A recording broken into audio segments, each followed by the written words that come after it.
മക്കൾക്ക് ഞാൻ ഭാരമാവാതിരിക്കുവാൻ വീടൊന്നു മാത്രം ഞാൻ ബാക്കിയാക്കി.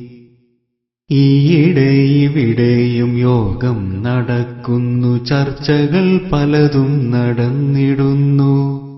ചർച്ചയിൽ നല്ല പരസ്യം പറയുന്നു മക്കൾ മരുമക്കൾ വാശിയോടെ. കൊച്ചിയിലുണ്ട് വൃദ്ധസദനം, ഇപ്പോ കോഴിക്കോടുണ്ട് സേവാസദനം. കാര്യമെനിക്ക് മനസ്സിലായി, എന്റെ വീടിനുമിന്നവർ നോട്ടമിട്ടു. ജീവന്റെ ജീവനാം എന്റെ മക്കൾ, എന്നെ എങ്ങോ കളയാൻ വെമ്പുന്ന മക്കൾ. തളർച്ചയോടൊന്നു ഞാൻ ചാരിക്കിടക്കവേ ചാരുകസേരയ്ക്കും മുറുമുറുപ്പ്.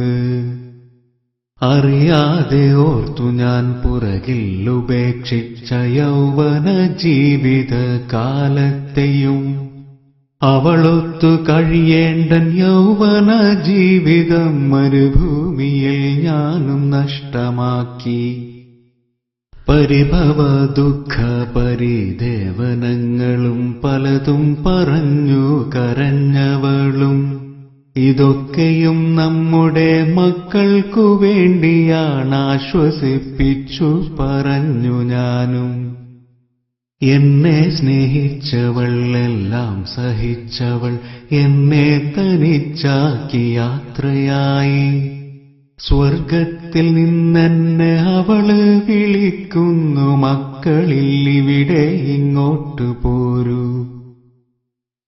മരണമാസന്നമായ ഉപദേശമൊന്നെനിക്കുണ്ടെന്റെ മക്കൾക്ക് നൽകിടുവാൻ.